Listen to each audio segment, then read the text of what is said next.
ঐশী আমাকে দেখে দৌড়ে আমার কাছে আসলো। আমি তাকে কোলে তুলে নিয়ে কপালে একটা চুমু দিয়ে বললাম, আম্মু, তুমি কি করতেছো? আর ওইটা কে হয় তোমার?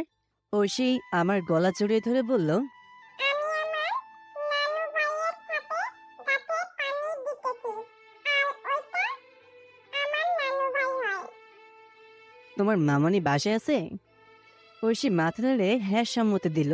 ও আচ্ছা, এই চকলেটগুলো তুমি খাবে, আর আইসক্রিম আর ফুচকাগুলো তোমার মামনিকে দিবে, কেমন? ঠিক আছে বাবাই। ঐশী কোল থেকে নেমে ফুচকা, চকলেট আর আইসক্রিম নিয়ে ছোট্ট ছোট্ট পায়ে দৌড়ে বাসায় গেল। আমি তার যাওয়ার দিকে তাকিয়ে আছি। একেবারে মায়ের কপি, হাঁটা, কথা বলার স্টাইল সবকিছু। উপস, এবার কিছুটা শান্তি পেলাম, কারণ আমার মেয়ে এবং তার মাকে পেয়েছি। এখন শুধু মেয়ের অভিমানটা ভাঙানোর অপেক্ষায়। খুব কষ্ট হবে সামিয়ার রাগ আর অভিমান ভাঙাতে। ঐশীকে বাসায় পাঠিয়ে ভদ্রলোক মানে ঐশীর নানুর সাথে কিছুক্ষণ কথা বলে হোটেলে চলে আসলাম।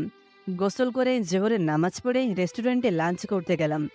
লাঞ্চ করে হোটেলে এসে কিছুক্ষণ রেস্ট নিলাম। বিকেলে আবার গেলাম সামিয়ার বাসায়, কিন্তু সামিয়ার দেখা হলো না। ঐশীর সাথে কিছুক্ষণ খেলাধুলা করে সামিয়ার বাসার আশেপাশেই একটা বাসা খুঁজতে লাগলাম। অনেক খোঁজাখুঁজি করার পর পেলাম একটা বাসা, সামিয়ার বাসা থেকে কাছেই। এখানে বাসা ভাড়া নেওয়ার কারণ, যাতে করে সবসময় সামিয়ার পাশে থাকতে পারি, তার মনের জন্য আবার আমার জন্য ভালোবাসা জন্মাতে পারি। কেটে গেল 3 দিন। এই 3 দিন রাত ছাড়া আমি প্রতিটার সময় সামিয়ার কাছে থেকেছি। সামিয়া কখনো যদি থানায় থাকতো, আমি থানাতে গিয়েছি, কিন্তু সামিয়ার রাগ এখনো কমাতে পারিনি। একই কথা, সে আমার সঙ্গে যাবে না। তবে ভদ্রলোক মানে ঐশীর নানু সামিয়াকে অনেক বুঝিয়েছে, কিন্তু তাতেও কোনো কাজ হয়নি। আমিও হাল ছেড়ে দেওয়ার পাত্র নয়। দেখি তার কত অভিমান আছে। সন্ধ্যায় সামিয়ার বাসায় গেলাম। কিছু শপিং করার প্রয়োজন, তাই ভাবলাম ঐশী আর সামিয়াকে নিয়ে যাই। যদিও সামিয়া যেতে চাইবে না, কিন্তু চেষ্টা করে দেখি। সামিয়ার বাসায় কলিং বেল বাজাতেই ভদ্রলোক দরজা খুলে দিলেন। আমাকে দেখে বললেন, আরে জামাই যে, ভিতরে আসো বাবা। সোফায় বসে আছে সামিয়া। সামিয়ার দিকে তাকিয়ে চোখ টিপি দিয়ে বললাম, ঠিক আছে শ্বশুরমশাই। সামিয়া আমার দিকে রাগে মোড়ে তাকালো। আমি যে সামিয়ার পাশে বসলাম, এতে সামিয়া আর একটু রেগে গেল। আমি আরো একটু তার দিকে চেপে বসলাম। শ্বশুরমশাই আমাদের কাহিনী দেখে হাসতেছে। শ্বশুরমশাই সামিয়াকে বললেন, সামিয়া, জামাইয়ের জন্য নাস্তা করার ব্যবস্থা করো। সামিয়া রেগে গিয়ে বলল, আব্বু, কে তোমার জামাই? বারবার জামাই জামাই করতেছো কেন? আর কিসের নাস্তা? ঐশী তার মামনের চিৎকার শুনে ভয়ে আমাকে জড়িয়ে ধরল। ছোট বাচ্চা তো, চিৎকার করে কথা বলায় ভয় পেয়েছে। শ্বশুরমশাই সামিয়াকে শান্তভাবে বলল, দেখ মা, প্রত্যেকেরই ভুল হতে পারে।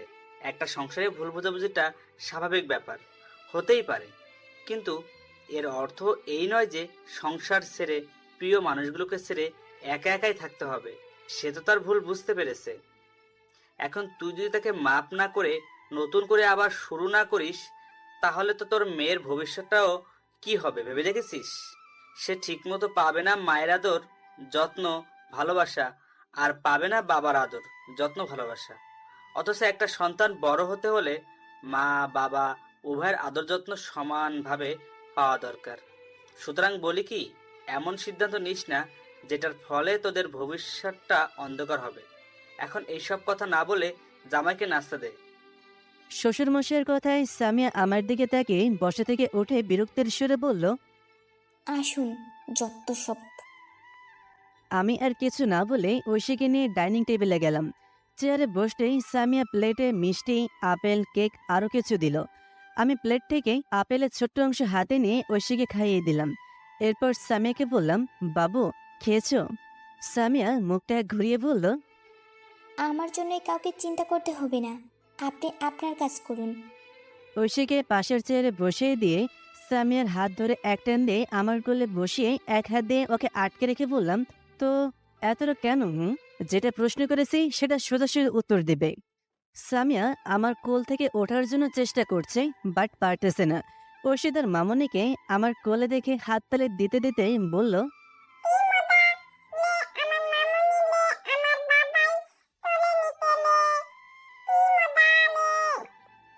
মেয়ের কথা শুনে আমি ফিক করে হেসে দিলাম। আর সামিয়া রাগে ফুঁসতেছে।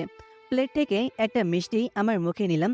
এরপরে মুখটা সামিয়ার মুখে লাগিয়ে দিয়ে মিষ্টিটা ট্রান্সফার করে দেওয়ার চেষ্টা করলাম, কিন্তু সামিয়া নিতে চাচ্ছে না। প্রথমে নিতে না চাইলেও পরবর্তীতে আর কোনো উপায় না পেয়ে খেয়ে নিল।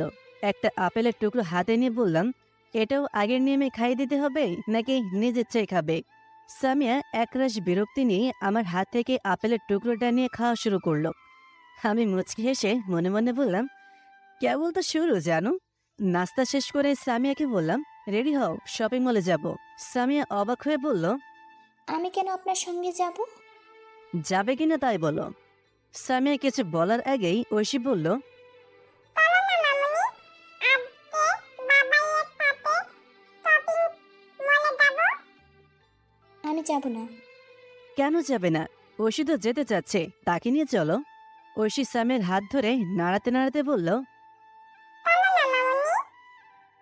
সামিয়া ঐশীর দিকে তাকিয়ে চিৎকার দিয়ে বলল, বললাম তো আমি যাব না। তারপরও তোর কানে কথা যাচ্ছে না নাকি? সামিয়ার চিৎকার শুনে ঐশী ভ্যাভা করে কান্না করতে লাগলো। বিষয়টা আমার খুব খারাপ লাগলো। আমি কিছু বলতে যাব, তখনই সামিয়া ঐশীকে কোলে নিয়ে ওর রুমের দিকে হাঁটা ধরলো আর আমাকে ঝাঁঝালো সুরে বলল। দেরি করুন। আমি সোফায় বসে ভাবতে লাগলাম কি করে ওর রাগ ভাঙানো যায়। আমি ভেবেছিলাম সহজ হবে, কিন্তু এখন দেখতেছি যা ভেবেছিলাম তার বিপরীত। একটু পর মা আর মেয়ে একসাথে রুম থেকে বের হয়ে আসলো। তাদেরকে নিয়ে শপিংয়ে গেলাম। শপিং মলে যাওয়ার পর আমার জন্য 2টা টি শার্ট, একটা জিন্স প্যান্ট আর একটা ব্র্যান্ডের গেঞ্জি নিলাম। এরপর ওদেরকে নিয়ে লেডিস সাইডে গেলাম। মহিলা কর্মচারী সামিয়াকে দেখে বলল, ম্যাম কেমন আছেন? আলহামদুলিল্লাহ, আপনি কেমন আছেন? আমিও ভালো আছি। আপনার পাশে ছেলেটা কে? সামিয়া কিছু বলার আগেই আমি বললাম, আমি আপনার ম্যামের হাজব্যান্ড। সরি স্যার, আসলে আপনাকে কোনো দিন দেখিনি তো, তাই চিনতে পারিনি। আমি সামিয়ার দিকে তাকিয়ে একটা মুচকি হাসি দিয়ে বললাম, নো প্রবলেম। আর এখন থেকে প্রতিবারই আমি আর আপনার ম্যাম একসঙ্গেই আসব। Oh really? By the way sir, আপনাকে আর ম্যামকে খুব ভালো মানিয়েছে, আর আপনি হ্যান্ডসামও বটে। আমি সামিয়াকে একটা চোখ টিপে দিয়ে বললাম, এটাই তো আপনার ম্যাম বোঝে না। স্যার বললাম না। কিছু না, আপনি আপনার ম্যামের জন্য কিছু শাড়ি দেখান আর আমার মেয়ের জন্য কিছু টি শার্ট আর ফ্রক দেখান। সামিয়ার দিকে তাকিয়ে দেখি ম্যাম নিচের দিকে তাকিয়ে দাঁতে দাঁত চেপে রাগে ফুসতেছে আর 2 হাত কসলাচ্ছে। পাবলিক প্লেস হওয়ার ফলে আমাকে কিছু বলতে পারছে না, নইলে কাঁচা চিবিয়ে খাবে। আর আমার মেয়ে হেঁটে হেঁটে পুরো দোকান ঘুরে ঘুরে দেখতেছে। শপিং শেষ করতে করতেই রাত 8টা বেজে গেল। আকাশটা কেমন মেঘলা মেঘলা করেছে, মনে হচ্ছে বৃষ্টি হবে। আমার শরীরটাও কেমন জ্বর জ্বর ভাব করছে, হয়তোবা সিলেটের আবহাওয়ার জন্য। সামিয়ার বাসার সামনে এসে গাড়ি থেকে নেমে বাসার ভেতরে ঢুকতেই সামিয়া বলল, কোথায় যাচ্ছেন আপনি? কেন, তোমার সাথে তোমার বাসাতে? আপনি আমার বাসায় ঢুকবেন না। আপনি আমাকে পেয়েছেনটা কি? আমি কি আপনার খেলনার বস্তু? শপিং মলে আপনি কেন আমার স্বামী হিসেবে পরিচয় দিলেন? আমার কোনো স্বামী নেই। যে ছিল সে আজ থেকে 4 বছর আগে আমার নিকট মারা গেছে। আমি আপনার সঙ্গে কথা বললি বা আজকে শপিং মলে গিয়েছিলাম শুধু আমার মেয়ের জন্য। আপনি ভাববেন না যে আমি আপনাকে মেনে নিয়েছি। আর আপনি কেন আমার বাসায় এসেছেন? আর কখনো আসবেন না। আপনাকে আমার সহ্য হয় না। সামিয়া কথাগুলো বলে দরজা বন্ধ করে দিতে যাবে, তখন আমি বললাম, তুমি যদি আমাকে ভেতরে ঢুকতে না দাও তাহলে আমি এখানেই বসে থাকবো। সামিয়া কিছু না বলে দরজা লাগিয়ে দিয়ে চলে গেল। আমি সেখানেই হাঁটু ভাঁজ করে বসে পড়লাম। হাঁটুতে মুখ গুজে কান্না করতে লাগলাম। সামিয়ার নিকট আমি মৃত হয়ে গেছি। আমাকে নাকি আর সহ্য হয় না। আমি কি এতই খারাপ কাজ করেছি?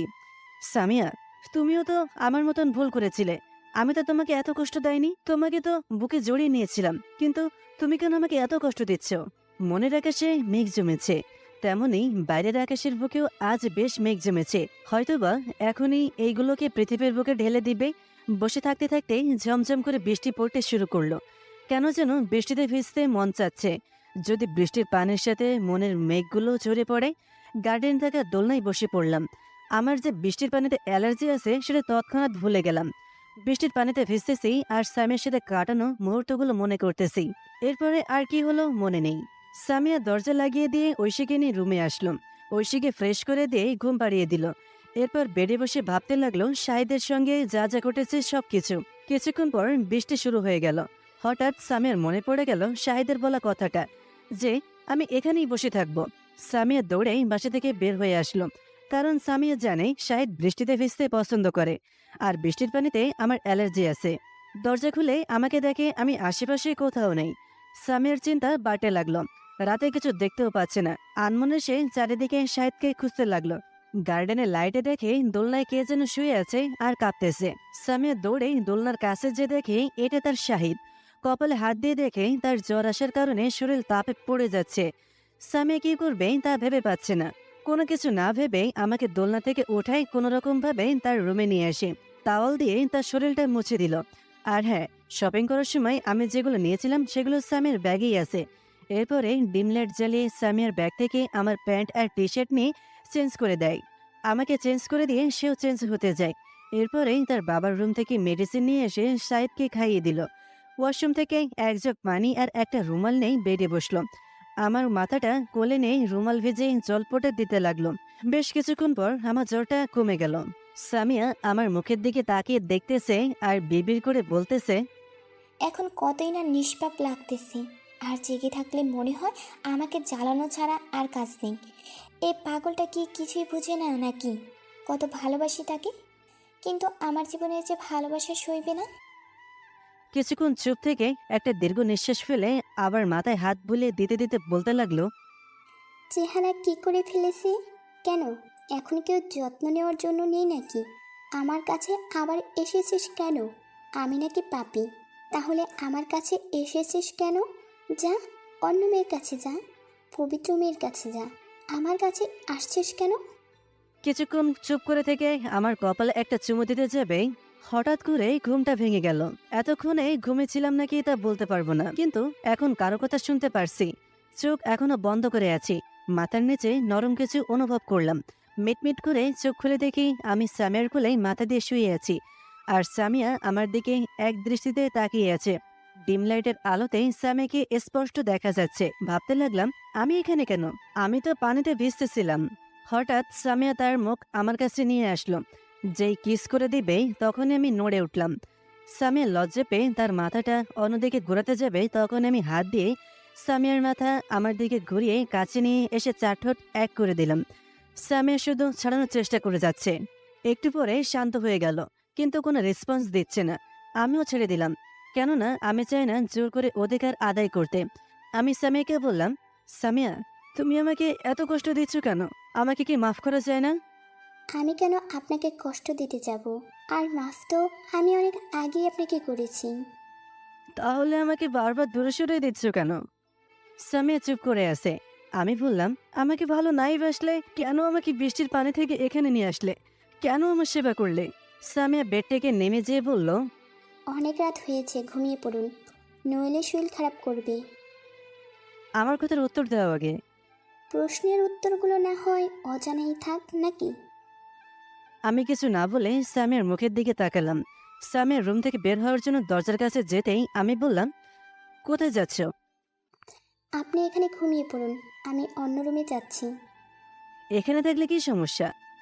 না না, আমি থাকলে যদি আপনার কোনো কষ্ট হয়। সামিয়ার কথায় প্রচুর পরিমাণে রাগ উঠল। আমি নিজেকে সামলে নিয়ে বেড থেকে একটা বালিশ নিয়ে সোফায় যেয়ে সামিয়াকে বললাম, যাও বেডে শুয়ে পড়ো। তার দরকার নেই, আপনি বেডে শুয়ে পড়ুন, আমি অন্য রুমে যাচ্ছি। খারাপ হলো এতটা খারাপ নয় যে কারো অনুমতি না নিয়ে তার কাছে অধিকার ফলাতে যাব। সামিয়া কিছুক্ষণ ভাবার পর বেডে বসলো। সামিয়ার দিকে তাকিয়ে থাকতে থাকতে ঘুমিয়ে পড়লাম। হঠাৎ করে ঘুমটা ভেঙে গেল। মোবাইলটা হাতে নিয়ে দেখি রাত 3টা বাজে। আর ঘুম ধরছে না। ব্যালকনিতে গেলাম। সেখানে কিছুক্ষণ দাঁড়িয়ে থেকে রুমে চলে আসলাম। রুমে এসে সামিয়ার বেডের পাশে দাঁড়িয়ে সামিয়াকে দেখতে লাগলাম। ডিম লাইটের আলোতে খুব সুন্দর লাগছে। আলোটা একেবারে মুখের উপর পড়েছে, কিন্তু চুলগুলো আমাকে দেখতে বাধা দিচ্ছে। মন চাচ্ছে চুলগুলো সরিয়ে দিই, কিন্তু সেই অধিকার আমার এখন নেই। যদিও সে আমার স্ত্রী। দাঁড়িয়ে থেকে দেখতে দেখতে মন আর মানল না। সামিয়ার পাশে বসে পড়লাম। শরীরটা একটু ক্লান্ত লাগতেছে আর জ্বর মনে হচ্ছে। হাত দিয়ে সামিয়ার মুখের উপর থাকা চুলগুলো সরিয়ে দিলাম। এরপরে দেখতে লাগলাম আমার প্রেয়সীকে। দেখতে দেখতে কখন যে ঘুমিয়ে গেছি বলতেই পারবো না। সকালে পাখির কিচিরমিচির শব্দে ঘুম ভাঙল। চোখ খুলে দেখি আমি সামিয়াকে জড়িয়ে ধরে আছি আর সামি আমার বুকের উপর শুয়ে আছে। কপালে যেমন একটা চুমু দিতে যাব, তখনই সামিয়া চোখ খুলল। চোখ খুলে আর কোনো কথা না বলে আমার বুক থেকে নেমে ঠাস ঠাস করে আমার গালে 2টা চড় মারল। আমি গালে হাত দিয়ে দাঁড়িয়ে থাকলাম। সামিয়া বলতে শুরু করলো, লুচ্চা, তোরে আমি নিষেধ করেছি তুই আমার কাছে আসবি না। রাতে তুই লেকচার দিলি, অনুমতি ছাড়া তুই কিছুই করবি না। তাহলে এখন কি করতে চেয়েছিলি? কেন তুই আমার পিছে লেগে আছিস? আমাকে কি একটু শান্তিতে থাকতে দিবি না? তোদের খুশির জন্য তো আমি চলে এসেছি দূরে, তবুও কেন তুই আমার পিছে পড়ে আছিস? আর কি চাস তোরা আমার কাছ থেকে? আমার সন্তানকে নিয়ে যা, তবু আমাকে মুক্তি দে। আমি চাই না তোদের কাছে ফিরে যেতে। আমি একাই ভালো আছি। তোদের মতো স্বার্থপরদেরকে দেখলে আমার শুধু ঘৃণা হয়, জাস্ট ঘৃণা। সামিয়া চোরের আঘাত যতটা না লেগেছে তার থেকে তার কথাগুলো বেশি এই মনে আঘাত করেছে। আমি কাঁপা কাঁপা কণ্ঠে বললাম, সামিয়া, তুমি কি আমাকে সত্যিই ভালোবাসো না? না, আমি কাউকে ভালোবাসি না, আর পড়তে চাই না ভালোবাসা নামক কোনো দহনে, যেখানে নেই কোনো বিশ্বাস, নেই কোনো আস্থা, আছে শুধু ঘৃণা আর স্বার্থপরতা। আর ভালোবাসা, সেটা আবার আপনাকে। এটা সম্ভব? কান খুলে শুনে রাখুন, আপনাদের প্রতি আমার কোনো ভালোবাসা নেই, আছে শুধু ঘৃণা আর ঘৃণা। কথাগুলো শুনে আমার দাঁড়িয়ে থাকাটা কষ্টকর হয়ে যাচ্ছে, কিন্তু আমি সামিয়ার সামনে দাঁড়িয়ে বললাম, চোখে চোখ রেখে বলো তো, তুমি আমাকে ভালোবাসো কিনা? আর হ্যাঁ, তুমি যদি আমাকে ভালো না বাসো, তাহলে তোমাদের ছেড়ে আমি চলে যাব। সেখানে চলে যাব যেখান থেকে আর কেউ ফিরে আসে না। হারিয়ে যাব কোনো এক অজানা জায়গায়, যেখানে খুঁজে পাবে না কেউ। বলো, তুমি আমাকে ভালোবাসো কিনা? সামিয়া কিছু না বলে আমার চোখের দিকে তাকিয়ে আছে। আমি ওর চোখের দিকে তাকিয়ে আছি। সামিয়ার চোখের কোণায় পানি চিকচিক করছিল। সামিয়াকে চুপ থাকতে দেখে বললাম, কি হলো বলো? আচ্ছা, বলতে হবে না। আমার দোষটা কি ছিল জানো? আমি তোমাকে কোনো কিছু না জিজ্ঞাসা করেই ভুল বুঝে বাসা থেকে বের করে দিয়েছি, ভুল বুঝে দূরে ঠেলে দিয়েছি, তাই তো? আচ্ছা, তোমার কি মনে আছে, আজ থেকে 8 বছর আগে তুমিও আমার মতন ভুল করেছিলে, আমাকে ভুল বুঝে ছেড়ে চলে গিয়েছিলে। আর ভুল বুঝার কারণ ছিল, তুমি আমাকে কিছু জিজ্ঞাসা করেছিলে না। সেদিন তুমি আমাকে বলেছিলে লুচ্চা, চরিত্রহীন, স্বার্থপর ইত্যাদি। আমি কি সেদিন কষ্ট পেয়েছিলাম না, নাকি তোমাকে ছেড়ে সুখেছিলাম? এরপরে তুমি আমার কাছে ক্ষমা চেয়েছিলে, আমিও তোমাকে ক্ষমা করে বুকে জড়িয়ে নিয়েছিলাম, শুধু ভালোবাসি বলে। আর সেদিন তোমাকে ভুল বোঝার কারণ কি ছিল জানো? সেদিন তোমাকে কিছু জিজ্ঞাসা না করা। তুমি সেদিন আমাকে সারপ্রাইজের কথা বলেছিলে। সেদিন তোমাকে শিহাবের সাথে পরিত্যক্ত বাসায় যেতে দেখেছিলাম, কিন্তু কি জন্য গিয়েছিলে সেটা আমি জানতাম না। তোমাকে জিজ্ঞাসা করলে তুমি বলেছিলে আমাকে সারপ্রাইজ দেওয়ার কথা। তার পরের দিনই তোমার আর শিহাবের 2টো ফটো আর ভিডিও পাই। আচ্ছা, তুমি কি করতে সেদিন আমার জায়গায় থাকলে? ভুল তো মানুষেরই হয়। আমার ভুলে প্রায়শ্চিত্তের জন্যই তো আজ আমি এখানে পড়ে আছি আমার মেয়ের মুখে বাবা ডাক্তার শোনার জন্য। আমার ভুলের জন্য আমি তো তোমার কাছে বারবার ক্ষমা চাচ্ছি, কিন্তু বারবারই তুমি আমাকে ফিরিয়ে দিচ্ছ। একটা কথা জানো কি, তুমি বাসা থেকে বের হয়ে যাওয়ার পরে 3টা বছর আমি কিভাবে কাটিয়েছি তা বলতে পারবো না। 3টা বছর আমার কাছে মনে হয়েছিল 3টা যুগ।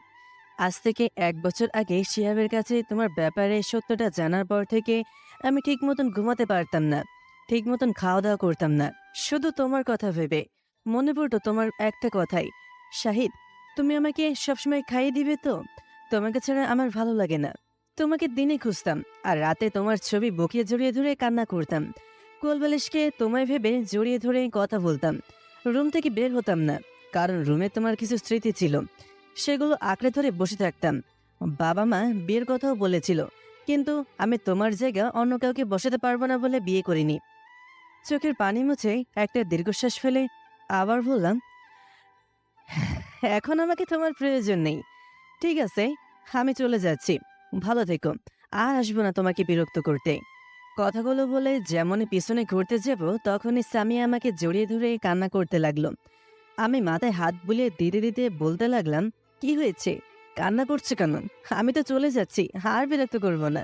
সামিয়া ফুফিয়ে ফুফিয়ে কাঁদতে কাঁদতে বলল, আমিও তোমাকে ভালোবাসি, কিন্তু আমার এই অনিশ্চিত জীবনে আর তোমাকে জড়াতে চাই না। আমি অবাক হয়ে বললাম, অনিশ্চিত জীবন মানে? সামিয়া আমাকে ছেড়ে দিয়ে চোখের পানি মুছতে মুছতে ড্রয়ারের কাছে গেল। ড্রয়ার থেকে একটা ফাইল নিয়ে এসে আমার হাতে দিয়ে বলতে লাগলো, কয়েকদিন আগে আমার প্রচণ্ড মাথা ব্যথা হয়। আগে ছিল, কিন্তু এতটা বেশি ছিল না। আমি ডাক্তারের কাছে পরামর্শ নিতে গেলে ডাক্তার আমাকে সিটি স্ক্যান করতে বলেন। এরপর আমি সিটি স্ক্যান করালাম। রিপোর্ট আসলো আমার ব্রেন টিউমার। সেটা তখন অপারেশন করলে সাকসেসফুল হওয়ার সম্ভাবনা বেশি ছিল, কিন্তু আমার বেঁচে থাকার আর কোনো ইচ্ছেই ছিল না। সেদিন ঐশী তোমাকে ফোন দিয়ে আমার অসুস্থতার কথা বলেছিল। সেদিন আমার মাথা ব্যথা বেশি হয়, ডাক্তারের কাছে গিয়েছিলাম। ডাক্তার বলেছিল আমি লাস্ট স্টেপে চলে এসেছি, এখন অপারেশন করলে ঝুঁকিটা বেশি হবে। মেয়েটার মুখের দিকে তাকিয়ে কিছুটা দিন বাঁচতে চেয়েছিলাম, কিন্তু রোগের জন্য এটাও আর হবে না। আমার রোগের কথা বাবাকে বলিনি, বললে তিনি চিন্তা করবে। আমার মেয়েটাকে নিয়ে চিন্তা হতো, আমি না থাকলে কে দেখবে তাকে। কিন্তু এখন তার বাবাই এসেছে, আমার আর কোনো চিন্তা নেই। আমি সামিয়ার কথাগুলো শুনে ভাবতেছি আমি কি সামিয়াকে হারিয়ে ফেলবো। সামিয়া আমাকে জড়িয়ে ধরে বলল, জানো শাহিদ, তুমি আমাকে বাসা থেকে বের করে দিয়েছিলে, এর জন্য আমার কোনো রাগ হয়নি, কারণ আমি জানি তুমি আমাকে ভুল বুঝেছিলে। আমি জানি কেউ তোমার জায়গায় থাকলে একই কাজ করতো। আমিও তোমাকে ভুল বুঝেছিলাম, এই জন্য আমি এই বিষয়ে রাগ করিনি। কিন্তু আমি খুবই কষ্ট পেয়েছিলাম, যেখানে আমি তোমার হাতে তুলে খাওয়ানো ছাড়া খেতামই না, আর সেখানে আমি তোমাকে পাশে ছাড়া কিভাবে খাবো বলো। অনেক কষ্ট হতো প্রেগনেন্সির সময়, ঠিকমতো খাওয়া দাওয়াও করতে পারতাম না। প্রেগনেন্সির সময় প্রত্যেকটা মেয়ে চায় তার প্রিয় মানুষটা তার পাশে থাক, কিন্তু আমার ভাগ্যে হয়নি। প্রত্যেক মেয়ে সেই সময়টা বাবা মায়ের আদর পাওয়ার আশা করে, কিন্তু আমার হয়নি। ঐশী হওয়ার পর অনেকে অনেক কথা বলে, কিন্তু আমি সেদিকে কান দিইনি। আমার জবের জন্য অনেকে আমাকে বিয়ের অফারও দেয়, কিন্তু আমি আমার মেয়ের মুখের দিকে তাকিয়ে তোমাকে দেওয়া কথা আর তোমার ভালোবাসার বন্ধন ছেড়ে কোথাও যাইনি। তোমাকে সেদিন দেখেছিলাম, সেদিনে আমি খুব খুশি হয়েছিলাম যখন শুনলাম আল্লাহর রহমতে তুমি আমার মেয়েকে অ্যাক্সিডেন্ট হতে রক্ষা করেছো। এটা শুনে তো আমার চোখ দিয়ে পানি পড়তে লাগছিল যে আমার মেয়েকে তার বাবাই রক্ষা করেছে। কিন্তু পরক্ষণেই আমার রোগের কথা ভেবে তোমার থেকে দূরে থাকার চেষ্টা করেছি, তোমাকে কষ্ট দিতে চাইনি। আজকে সকালে তোমার গালে হাত তুলতে চাইনি, কিন্তু কি করব বলো, আমার এই অনিশ্চিত জীবনে যে তোমাকে জড়াতে চাই না। বলেই কান্না করতে লাগলো। আমি ওর নিজেকে ধরে রাখতে পারলাম না, নিজেও সামিয়াকে জড়িয়ে ধরে কান্না করতে করতে বললাম, হেই পাগলি, তোমাকে বাঁচতেই হবে, বাঁচতেই হবে আমার জন্য, বাঁচতে হবে আমাদের মেয়ের জন্য। আল্লাহ তোমাকে সুস্থ করেন যেন। সামিয়া ফুপিয়ে ফুপিয়ে কান্না করতে করতে বলল, খুব ভালোবাসি শাহিদ, তোমাকে খুব ভালোবাসি, প্লিজ একটু জড়িয়ে ধরো না। আমি সামিয়াকে আরো শক্ত করে জড়িয়ে ধরলাম। আমাদের মেয়ে ঘুম থেকে উঠে আমাদের কান্না করতে দেখে সেও কান্না করতে লাগলো। সামিয়া আমাকে বলল, শাহিদ, আমার মাথাটা কেমন জানি ব্যথা করতেছে, প্লিজ একটু টিপে দাও না। সামিয়ার মাথা টিপে দিতে লাগলাম। হঠাৎ করেই সামিয়া কেমন যেন করতে লাগলো। আমি ঐশীর নানুকে ডাক দিলাম। ঐশীর নানু আসলে বললাম, আপনি তাড়াতাড়ি গাড়ি বের করুন, সামিয়াকে হসপিটালে নিয়ে যেতে হবে। সামিয়াকে কোলে তুলে নিয়ে গাড়িতে বসলাম। আমি ওর পাশে বসে ওর মাথা আমার বুকে রাখলাম। ঐশীর নানু গাড়ি ড্রাইভ করছে। সামিয়া ক্রমশই নেতিয়ে পড়ছে। ঐশী কান্না করতে করতে বলল, বাবাই মামুনি কি হয়েছে? আমি আমার মেয়েকে কি বলে সান্ত্বনা দেব ভেবে পাচ্ছি না। শুধু মাথার মধ্যে একটা চিন্তা হচ্ছে, আমি কি সামিয়াকে হারিয়ে ফেলবো? এত কষ্ট করে আমি আমার সামিয়াকে পেয়েছি, এখন যদি হারিয়ে ফেলি তাহলে আমি আর বাঁচব না। হে আল্লাহ, আপনি আমার সামিয়াকে সুস্থ করে দিন। শ্বশুরমশাই গাড়ি দ্রুত ড্রাইভ করতেছে, তবুও মনে হচ্ছে ধীরে ধীরে যাচ্ছে। পথ যেন শেষই হচ্ছে না। সামিয়ার অবস্থা ক্রমশই খারাপ হয়ে যাচ্ছে। সিলেটের এমজি ওসমানী মেডিকেল হসপিটালের সামনে এসে গাড়ি দাঁড় করালো। সামিয়াকে কোলে নিয়ে ভিড়ের মধ্যে দৌড় দিলাম। ডাক্তার সামিয়াকে দেখার পর বলল, সরি স্যার, ম্যামের অবস্থা এখন বেশ খারাপ। ম্যামের টিউমারটা লাস্ট স্টেপে চলে এসেছে, এখন আমরা কিছুই করতে পারবো না। এছাড়া আমাদের এখানে বর্তমানে ভালো ডাক্তার নেই। আপনারা যত তাড়াতাড়ি সম্ভব ঢাকাতে ফিরে যান, সেখানে ভালো ডাক্তার আছে। আমি তাদেরকে মেডিকেলের টিম গঠন করার জন্য বলছি। সামিয়াকে নিয়ে এয়ারপোর্টে চলে আসলাম। ঐশীর নানু এখানকার প্রভাবশালী ব্যক্তি হয়ে তাড়াতাড়ি ফ্লাইটের ব্যবস্থা করে গেল। আমি ঐশী আর ঐশীর নানু আর সামিয়াকে নিয়ে রওনা দিলাম ঢাকার উদ্দেশ্যে। ঢাকাতে আসার পর সামিয়াকে মেডিকেলে নিয়ে গেলাম। দুটো ডাক্তার সামিয়াকে বলল, ও মাই গড, রোগী তো সিরিয়াস। আমি কান্না করতে করতে ডাক্তারকে বললাম, ডাক্তার, আমার ওয়াইফ সুস্থ হবে তো? ডাক্তার আমার কাঁধে হাত রেখে বলল, প্লিজ আপনি শান্ত হন। আমরা বোর্ড গঠন করেছি, আমরা দেখতেছি। আপনি আল্লাহকে ডাকুন। ডাক্তাররা সামিয়াকে ওটিতে নিয়ে গেল। আমি আর আমার মেয়ে ওটির বাইরে বসে থেকে কান্না করতেছি। ঐশী শুধু মামনি মামনি বলে কান্না করতেছে। ঐশী আমাকে জড়িয়ে ধরে বলল, বাবাই, আমার মামুনি কি হয়েছে? আমার মামুনিকে ওই লোক দুটো কোথায় নিয়ে গেল? ঐশীর কপালে একটা চুমু দিয়ে বললাম, আম্মু, তোমার মামনিকে ওই লোকগুলো ভালো করার জন্য নিয়ে গিয়েছে। ঐশী খুশি হয়ে বলল, আম্মু, তুমি কান্না করো না। ঠিক আছে বাবাই, বাবাই, মামুনি ভালো হয়ে গেলে আমরা আবার শপিং করতে যাব। ঠিক আছে? ঠিক আছে। ঐশীকে বুকে জড়িয়ে ধরে ডুকরে ডুকরে কাঁদতে লাগলাম। এত ছোট্ট বাচ্চার চিন্তাধারা কতটা গভীর। তার মামনি ভালো হয়ে গেলে তাকে নিয়ে শপিং করতে যাবে, কিন্তু জানি না সে তার মায়ের মুখে ওই ঐশী ডাকটা আর শুনতে পারবে কিনা। জানি না কোনোদিন সে মায়ের আদর যত্ন ভালোবাসা পাবে কিনা। জানি না আমি আমার প্রেয়সীর সাথে এই রঙিন দুনিয়ার রং তামাশে মেতে উঠতে পারবো কিনা। এগুলো ভাবতেছি আর ঐশীকে জড়িয়ে ধরে কান্না করছি। ঐশী আমাকে কাঁদতে দেখে বলল, বাবাই, তুমি কান্না করতেছো কেন? আমালে শপিং করতে নিয়ে যাবে না? আমি ঐশীর হাতে চুমু দিয়ে বললাম, নিয়ে যাবো আম্মু। তোমার মামনি সুস্থ হলে তুমি, আমি আর তোমার মামনি একসাথে যাব। ঐশীর সাথে কথা বলতেই ঐশীর নানু এসে বলল, শাহিদ, তুমি মনে হয় সকাল থেকে কিছুই খাওনি, এগুলো খেয়ে নাও। আপেল, বিস্কিট, কেক আরও কিছু এগিয়ে দিয়ে। না বাবা, আমি খাবো না। একটু খাও, নইলে শরীর খারাপ করবে। ঐশীর নানু জোরাজোরিতে একটু খেলাম। খাওয়ার রুচি ছিল না। আমি না খেলে আমার মেয়েও খাবে না, তাকে খাওয়ানোর জন্য একটু খেলাম। আর হ্যাঁ, স্যামের আব্বু আম্মু আমার আব্বু আম্মুকে স্যামের ব্যাপারে কিছুই বলেনি। যদি স্যামের অসুস্থতার কথা স্যামের আম্মুকে বলি, তাহলে স্যামের আম্মু আরও অসুস্থ হয়ে পড়বে। প্রায় 1 ঘন্টা পর ডাক্তার ওটি থেকে বের হয়ে এসে বললেন, স্যার, অপারেশন সাকসেসফুল, কিন্তু কিন্তু কি ডাক্তার? 12 ঘন্টার মধ্যে জ্ঞান না ফিরলে রোগী কোমায় চলে যেতে পারে। টিউমারটা লাস্ট স্টেপে চলে গিয়েছিল, যার ফলে অপারেশন করার সময় মস্তিষ্কে কিছুটা চাপ পড়ে। এখন সবকিছু মহান আল্লাহ তাআলার হাতে, আপনি তার কাছেই দোয়া করুন। ডাক্তার চলে যাওয়ার পর আমি মাথায় হাত দিয়ে বসে পড়লাম। ঐশীকে ওর নানু বাইরে ঘুরতে নিয়ে গেছে।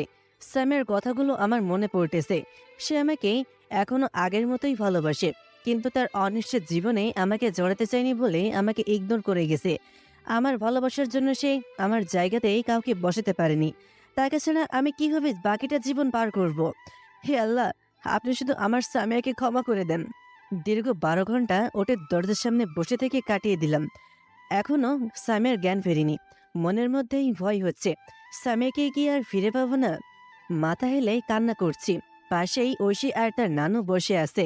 নার্স ওটি থেকে বের হয়ে এসে বলল, স্যার, রোগীর জ্ঞান ফিরেছে। নার্সের কথাটা যেন আমি নিজের কানকে বিশ্বাস করতে পারছি না। দৌড়ে সামিয়ার কাছে গেলাম। দেখি আমার সামিয়া বেডে শুয়ে আছে। আমাকে দেখার পর হাত দিয়ে ডাকতেছে। আমি সামিয়ার কাছে যে সামিয়ার পাশে বসে সামিয়ার হাত ধরে কান্না করতে লাগলাম। মনে হচ্ছে যে আমি আমার জীবনের সবচেয়ে মূল্যবান কোনো রত্নকে হারিয়ে ফেলেছি। সামিয়া ওর হাত দিয়ে আস্তে আস্তে আমার চোখের পানি মুছিয়ে দিয়ে কাঁপা কাঁপা কণ্ঠে বলল, এই, তুমি কান্না করতেছো কেন? জানো না তোমার কান্না আমার সহ্য হয় না।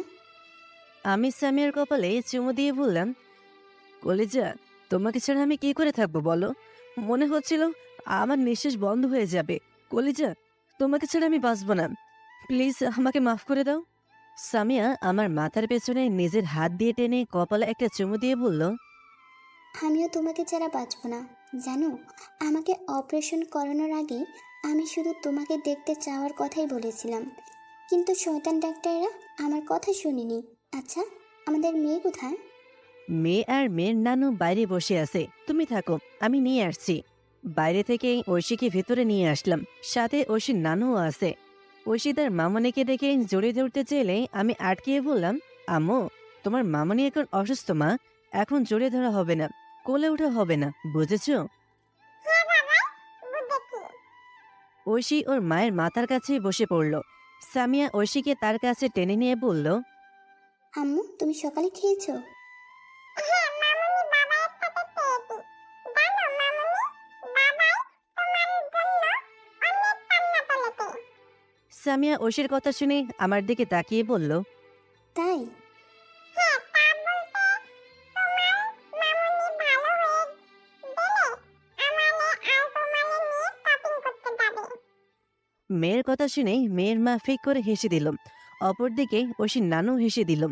সামিয়া ঐশীর নানুর হাসির শব্দ শুনে মাথা ঘুরে ঐশীর নানুকে দেখতে পেয়ে বলল, বাবা কেমন আছো? ঐশীর নানু সামিয়ার কাছে এসে মাথায় হাত বুলে দিতে দিতে বলতে লাগলো, তোকে এই অবস্থায় রেখে কেমন করে ভালো থাকি বল? তোর এখন কেমন লাগতেছে? ভালো। নার্স রুমে ঢুকে সামিয়ার কথা শুনতে পেয়ে বলল, ম্যাম আপনি এখন বেশি কথা বলবেন না, কথা বললে আবার মস্তিষ্কে চাপ পড়তে পারে, পরবর্তীতে প্রবলেম হতে পারে। ঠিক আছে। এরপরে সামিয়াকে কেবিনে শিফট করা হলো। ঐশীর নানু অফিসে একটা জরুরি মিটিং থেকে এসে সিলেটে চলে গেল। যদিও তিনি সামিয়াকে রেখে যেতে চাইছিলেন না, আমি জোর করে পাঠিয়ে দিয়েছি, কেননা তার অফিস আছে আর তার অফিস সামলানোর তিনি ছাড়া আর কেউই নেই। আমি আর ঐশী সামিয়ার কাছে আছি। 1 সপ্তাহ হাসপাতালে রাখতে হবে। রাতে রেস্টুরেন্ট থেকে স্যুপ নিয়ে এসে সামিয়াকে খাইয়ে দিলাম। এরপরে আমার আর আমার মেয়ের জন্য নিয়ে আসা বিরিয়ানি খেলাম। আমার মেয়েটা বিরিয়ানি পাগলি, তার জন্যই মূলত নিয়ে আসা। যদিও আমারও বিরিয়ানি ভালোই লাগে। রাতের ডিনার শেষ করে বেডের পাশে একপাশেই ঐশীকে ঘুম পাড়িয়ে দিলাম, কারণ সে তার মামনিকে ছাড়া শুবে না। সামিয়ার মাথার কাছে বসে সামিয়ার মাথাটা আমার কোলে নিয়ে চলে বিলি কেটে দিতে দিতে সামিয়া আমার দিকে তাকিয়ে বলল, তুমি ঘুমাবে না? সারাদিন অনেক কষ্ট করেছো। আমার এসব কষ্ট কিছুই মনে হয়নি, তোমাকে ফিরে পেয়েছি এটাই অনেক। তাই তুমিও আমার পাশে শুয়ে পড়ো, আমি তোমার মাথায় হাত বুলিয়ে দিই। আমি এভাবেই ঠিক আছি, আর এখন আমার আদরের প্রয়োজন নেই। সুস্থ হও, তারপর না হয় আমি আদর আদায় করে নিব। সামিয়া আমার থেকে মুখ ঘুরিয়ে নিয়ে মুচকি হেসে বলল, হুম, তোমার তো শুধু এইসব, একটু চেঞ্জ হওনি তো দেখতেছি। পুরোটাই চেঞ্জ হয়ে গিয়েছিলাম, কিন্তু এখন ভালোবাসার মানুষটিকে কাছে পেয়ে আবার আগের মতন হয়ে গিয়েছি। তাই? এবার ঘুমিয়ে পড়ো, আমি তোমার মাথায় হাত বুলিয়ে দিচ্ছি। ঠিক আছে। সামিয়াকে ঘুম পড়িয়ে দিয়ে আমিও সোফায় ঘুমিয়ে পড়লাম। বেডে 3 জন শুয়ে থাকে মুশকিল, তারপরে সামিয়া আবার অপারেশনের রোগী। কেটে গেল 1 সপ্তাহ। এই 1 সপ্তাহের প্রতিটা দিনের প্রতিটা ক্ষণ আমি সামিয়ার সেবা করেছি। তুলে খাওয়ানো, প্রতিদিন সকাল সন্ধ্যা ফ্রেশ করে দেওয়া, বাথরুমে নিয়ে যাওয়া, ঘুম পাড়িয়ে দেওয়া, সবকিছু আমি নিজ হাতেই করেছি। তাকে সেবা করতে পেরে নিজেকে সৌভাগ্যবান মনে হচ্ছে। তার ভালোবাসার কাছে আমার এই সেবা কিছুই না। কতটা ভালোবাসলে, সত্যটা জানার পরেও ভালোবাসার মানুষটাকে সুখে রাখতে তার কথা শুনে পরিবার পরিজনকে ছেড়ে চলে আসতে পারে, সেটা সামিয়াকে না দেখলেই বুঝতে পারতাম না।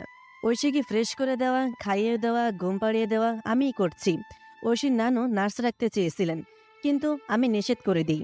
ঐশীর নানু তার কাজের জন্য সিলেটে যেতে কাজ শেষ করে আবার আসলেন। সামিয়া এখন আল্লাহর রহমতে মোটামুটি সুস্থ, হাঁটতে পারবে, নিজ হাতে খেতে পারবে, আর কোনো সমস্যা হবে না। আগামীকাল ফ্লাইটে সিলেটে যাব।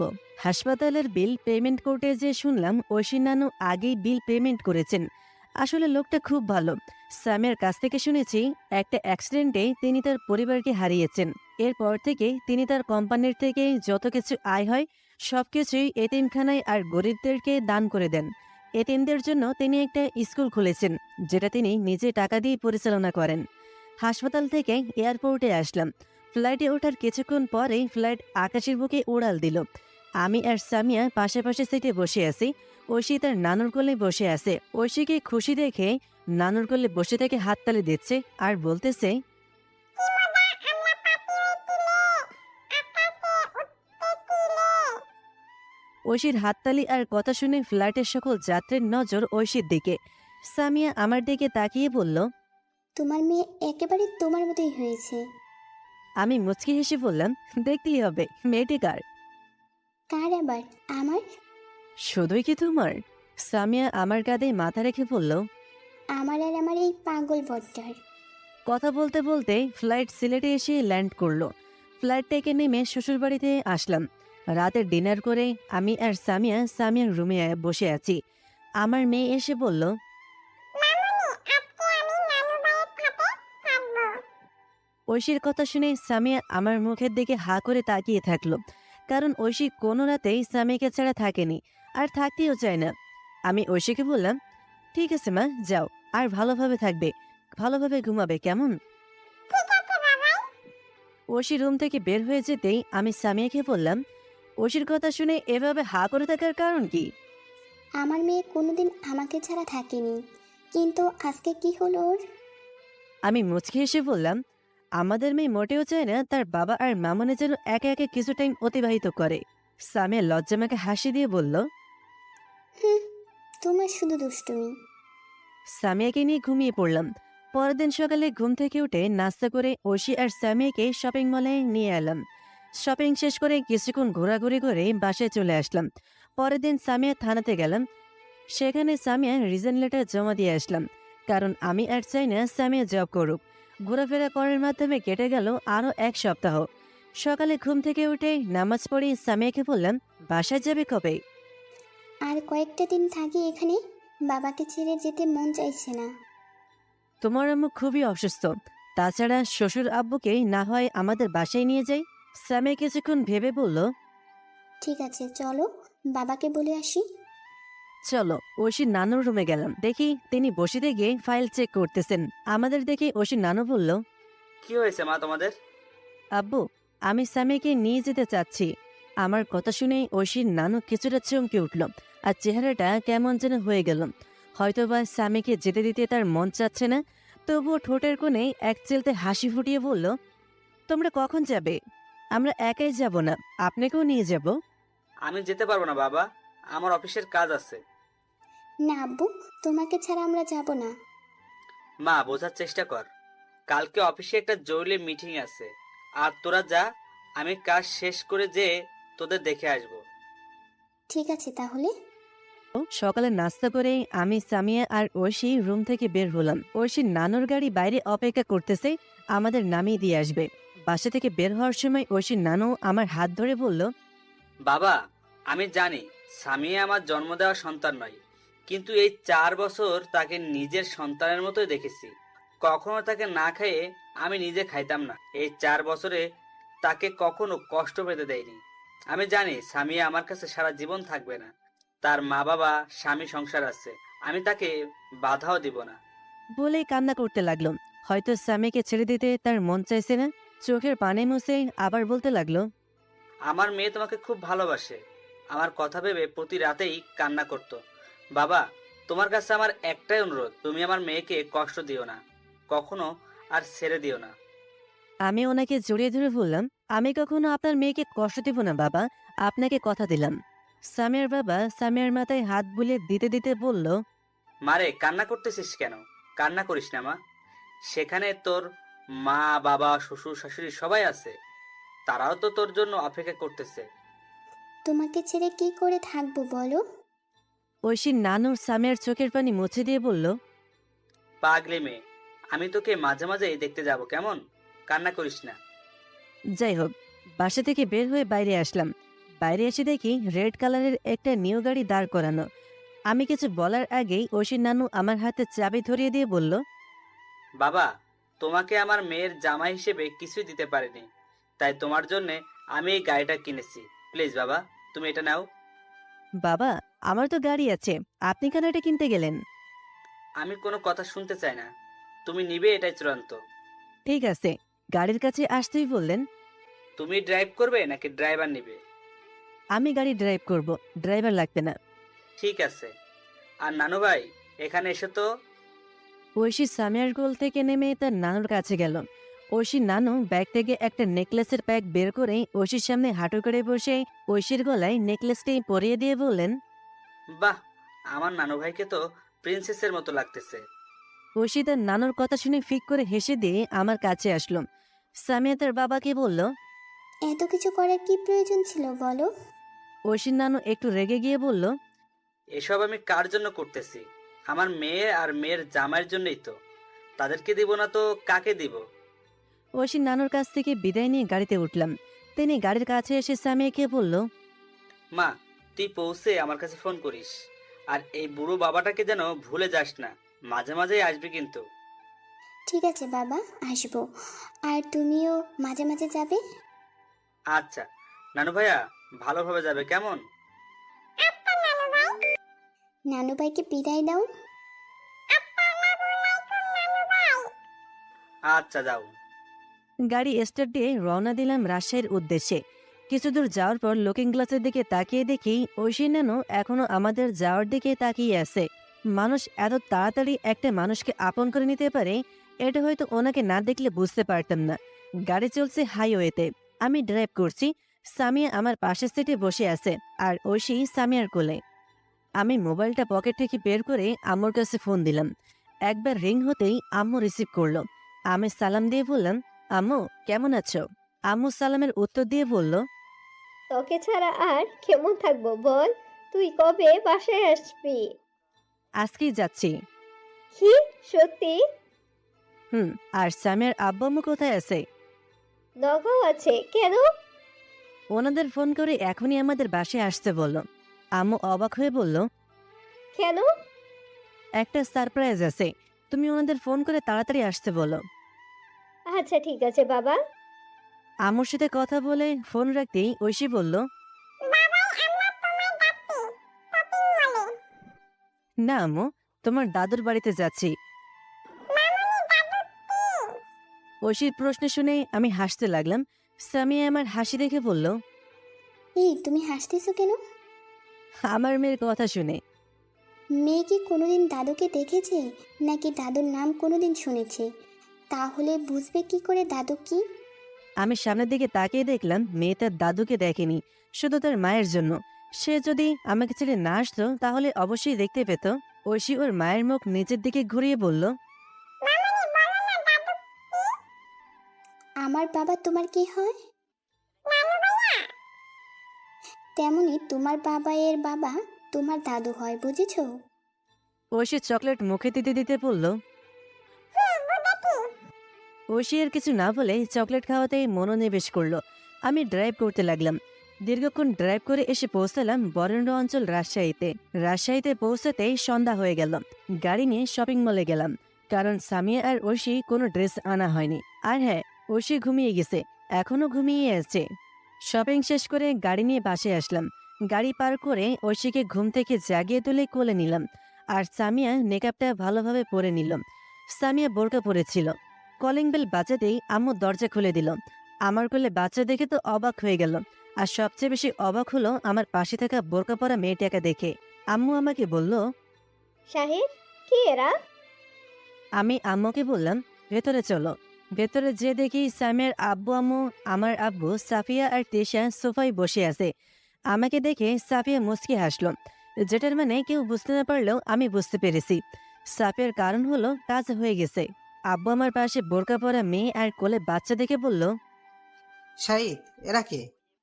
আমি কিছু না বলে ঐশীকে কোল থেকে নামিয়ে দিয়ে সামিয়ার মুখ থেকে মেকআপটা খুলে দেওয়ার সাথে সাথে সামিয়ার আম্মু সামিয়াকে জড়িয়ে ধরে কান্না করে দিল। একবারও ভালোভাবে দেখার প্রয়োজন মনে করলো না যে এটা তার মেয়ে নাকি অন্য কেউ। সামিয়ার আম্মু সামিয়াকে জড়িয়ে ধরে কান্না করতে লাগলো। সামিয়া তার আবেগকে ধরে রাখতে না পেরে তার আম্মুকে জড়িয়ে ধরে কান্না করে দিল।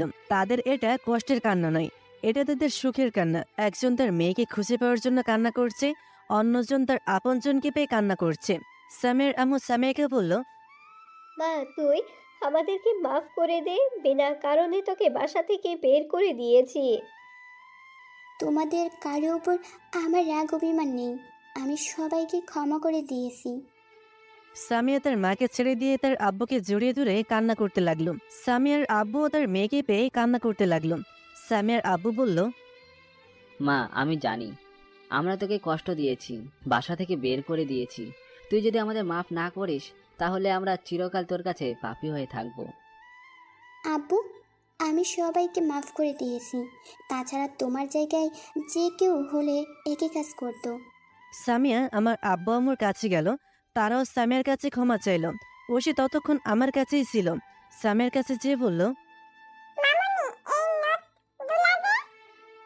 ঐশীর কথা শুনে সবাই ঐশীর দিকে তাকালো, আর সামিয়াকে মামনি ডাকাই বেশ অবাক হয়েছে। আমি সামিয়ার কাছে যে ঐশীকে কোলে নিয়ে আমার আব্বুকে দেখিয়ে বললাম, এটা হলো তোমার দাদু ভাই। আম্মুকে দেখিয়ে বললাম, এটা হলো তোমার দাদি। শাশুড়িকে দেখিয়ে বললাম, এটা তোমার নানি। শ্বশুর আব্বুকে দেখিয়ে দিয়ে বললাম, এটা তোমার নানু ভাই। নানু ভাই বলাতেই ঐশী কিছুটা অবাক হয়ে বলল, আমার তো নানু ভাই আছে।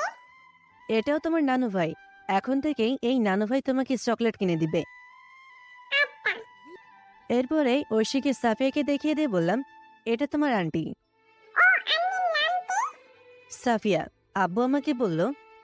শাহিদ, এই বাচ্চাটাকে আমি মুচকি হেসে বললাম, এটা তোমাদের নাতনি। কি? হ্যাঁ, সামিয়া এখান থেকে যাওয়ার সময় প্রেগনেন্ট অবস্থায় ছিল। তো আমার মিষ্টি দাদু ভাইয়ের নাম কি?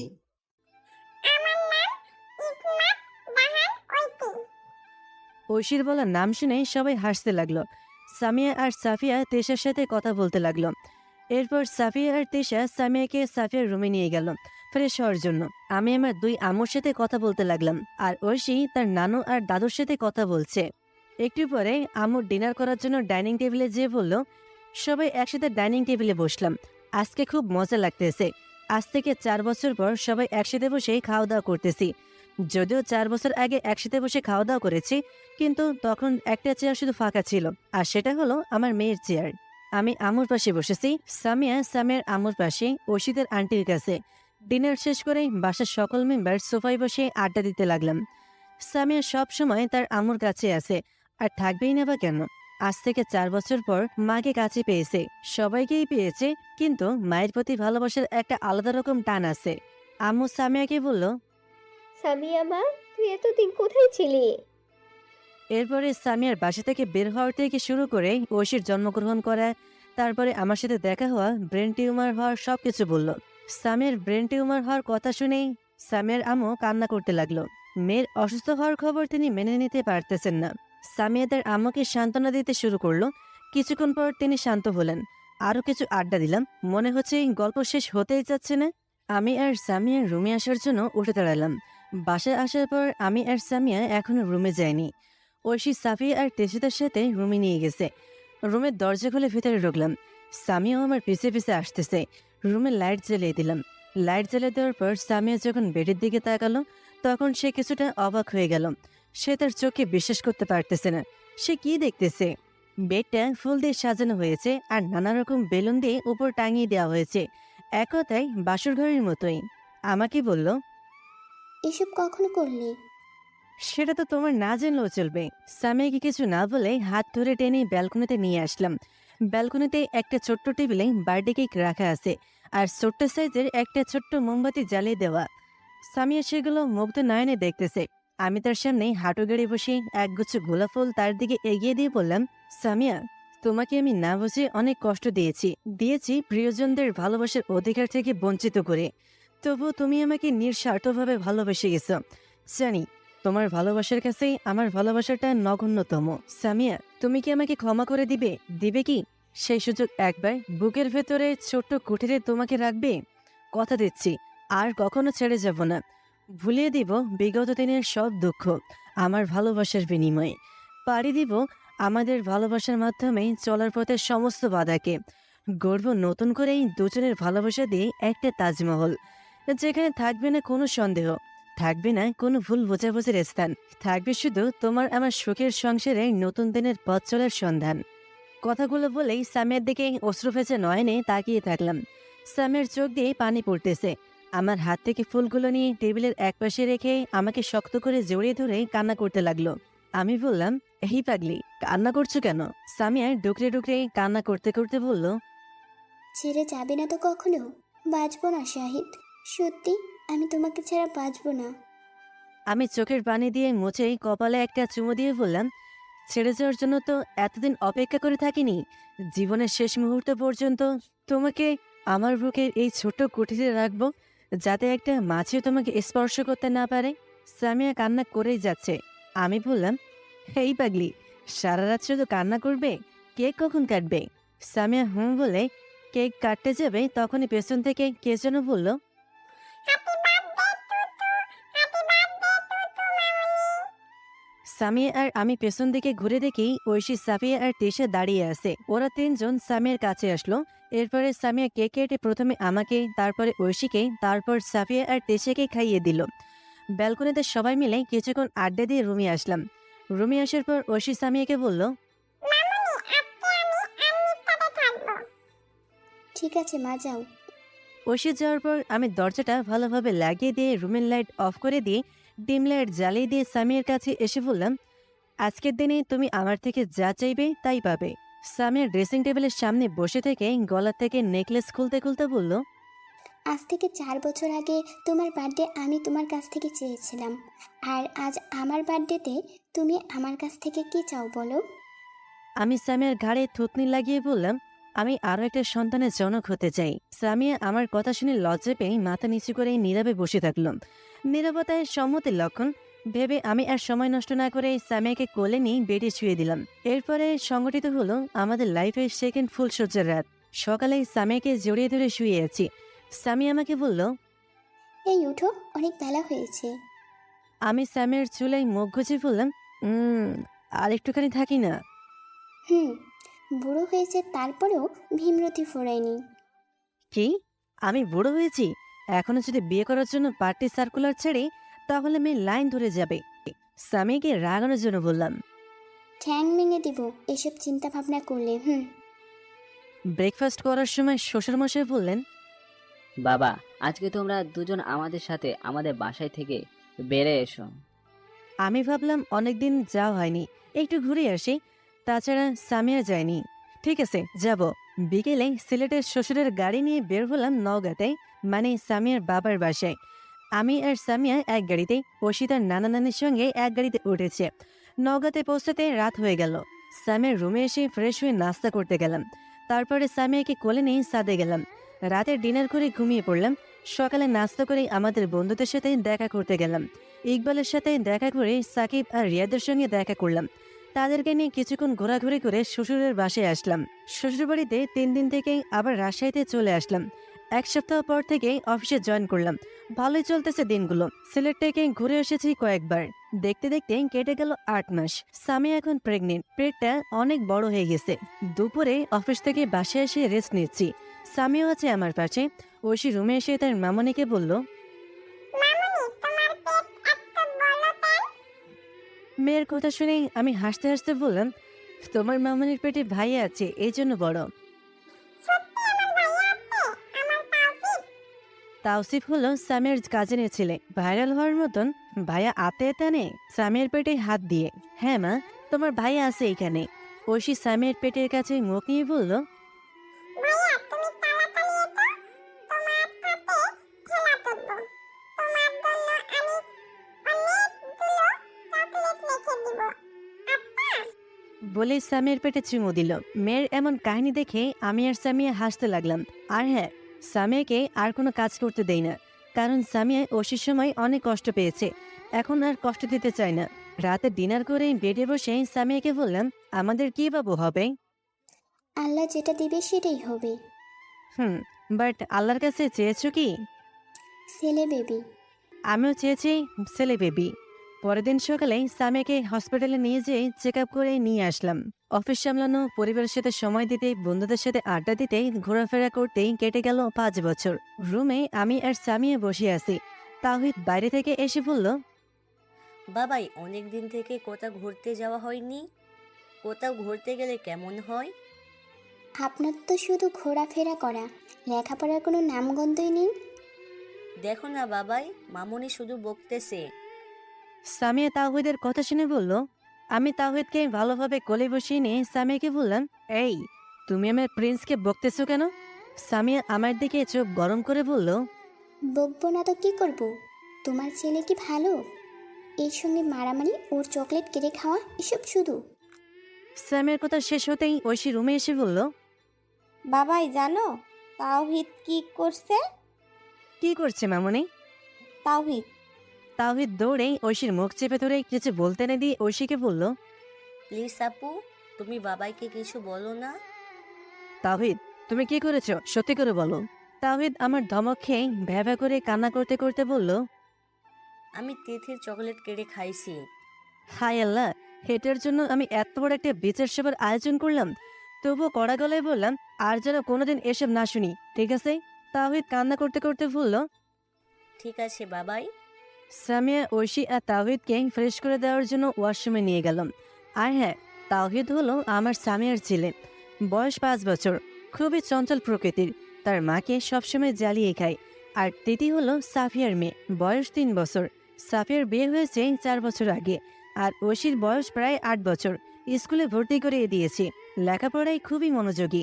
লাঞ্চ করার সময় আব্বুকে বললাম, আব্বু, তাওহিদ ঘুরতে যেতে চাচ্ছে, আর অনেকদিন থেকে কোথাও ঘুরতে যাওয়া হয়নি, তাই ভাবতেছি সিলেট থেকে সবাই মিলে ঘুরে আসি। আব্বু খেতে খেতে বলল, ভালো তো। এছাড়া তোমার শ্বশুর আমাদের যেতে বলেছে। কবে যেতে চলছো? পরশুদিন যাব। ঠিক আছে। লাঞ্চ শেষ করে সামিয়া, সাফিয়া, ঐশী, তাওহিদ আর তিতিকে নিয়ে শপিং করতে গেলাম। ভ্রমণের জন্য শপিং করার মজাই আলাদা। শপিং করে বাসায় আসলাম। সিলেটে যাওয়ার জন্য গাড়িতে উঠেছি। আমি, সামিয়া, ঐশী, তাওহিদ, সাফিয়া, তিথি আর সাফিয়ার হাজবেন্ড, আব্বু আম্মু আর সামিয়ার আব্বু আম্মু, তিশা, তিশার হাজবেন্ড, মামা মামি, এক কথায় 3 পরিবারের সকল সদস্য একসাথে যাচ্ছি। একটা এসি বাস রিজার্ভ করেছি। হ্যাঁ, তিশারও বিয়ে হয়েছে 1 বছর আগে, বাট এখনো বেবি হয়নি। বাসে ওঠার পরে তাওহিদ আর তিথি পুরো বাসটাকে মাতিয়ে রেখেছে। সিলেটে পৌঁছাতে রাত লেগে গেল। শ্বশুরমশাই আমাদের সকলকে একসাথে দেখে এতটাই খুশি হয়েছে যে তা বলে বোঝাতে পারবো না। রাতে ডিনার করে শুয়ে পড়লাম। সকালে নাস্তা করে ঘুরতে গেলাম জাফলংয়ে। জাফলংয়ে যেয়ে কিছুক্ষণ ঘোরাফেরা করলাম। এরপরে একটা পাহাড়ে উঠলাম। পাহাড়ে দাঁড়িয়ে নীল আকাশের দিকে নিজের পরিবারের সদস্যদের নিয়ে কাটানো মুহূর্তটাকে ক্যামেরাবন্দি করে নিলাম। যেখানে আমি আর সামিয়া পাশাপাশি দাঁড়িয়ে আছে, তাওহিদ আছে আমার কোলে, আর ঐশী দাঁড়িয়ে আছে সামিয়ার সামনে। সাফিয়া আর সাফিয়ার হাজবেন্ড আছে পাশাপাশি। তিথি আছে সামিয়ার কোলে। তিশা আর তিশার হাজবেন্ড আছে পাশাপাশি।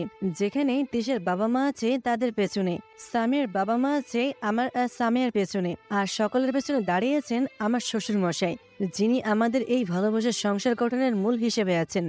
তার জন্যই পেয়েছি আমার ভালোবাসার মানুষটিকে।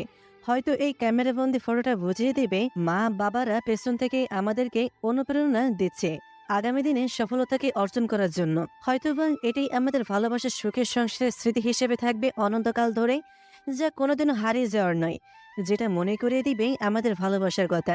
হোক সেটা 100 বছর পর, হোক সেটা 1000 বছর পর। সমাপ্ত।